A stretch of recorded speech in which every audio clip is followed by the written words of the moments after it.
Everyone, ఈరోజైతే మా వారి బాక్స్కి ఎగ్గు టమాటా కర్రీ అయితే పెట్టాను. నెక్స్ట్ వైట్ రైస్ అయితే పెట్టేశానండి. ఇంకా క్యారెట్ పెట్టాను. టిఫిన్గా అయితే మార్నింగ్ ఇగోండి ఎగ్ దోశ అయితే వేసి ఇచ్చేసానండి వారికి.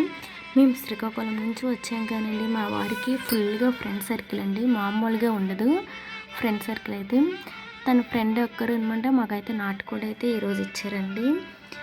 ఇగోండి తను ఇది ఇచ్చేటప్పటికి తను వెళ్ళిపోయారు.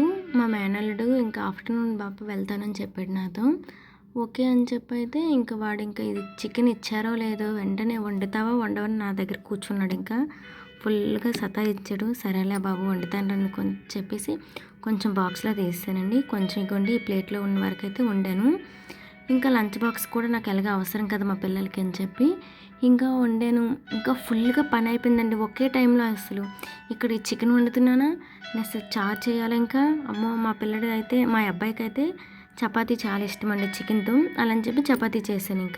ఇంకా అప్పటికి అన్నయ్య వచ్చేసారు. ఇంకా లంచ్ మళ్ళీ అన్నయ్య గురించి కొంచెం మళ్ళీ అన్నం వండాను. బాబాయ్ ఫుల్గా పని అయిపోయిందండి. ఇంకా తొందరగా వండాను. తొందరగా స్కూల్కి వెళ్ళి ఇంకా లంచ్ బాక్స్ ఇచ్చాను. ఇంకా మీకు ఒక ట్రిక్ చెప్పనండి, కుక్కర్లో వండుకుంటే నాటుకోడి తొందరగా ఉడుకుద్ది. నెక్స్ట్ ఇలా కొబ్బరి పురికి వేసుకోండి, ఇంకా తొందరగా అయిపోద్ది. టేస్ట్ కూడా చాలా బాగుంటుందండి.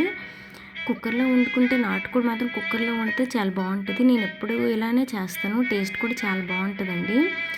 ఈసారి ఎవరైనా మీరు నాటుకోడి తెచ్చుకున్నప్పుడు ఇలా ట్రై చేయండి, ఓకేనా? ప్లీజ్ నా ఛానల్ని సబ్స్క్రైబ్ చేసుకోవడం మర్చిపోవద్దండి. మా అమ్మాయికి కొంచెం జ్వరం, అలా అని చెప్పి తనకైతే బంగాళదుంప ఫ్రై అయితే చేశాను, పెరుగన్నం పెట్టేశానండి. ఇంకా తనకు కూడా చపాతీ పెట్టాను. ప్లీజ్ నా ఛానల్ లైక్ అండ్ సబ్స్క్రైబ్ చేసుకోవడం మర్చిపోవద్దు, ఓకేనా? Bye bye.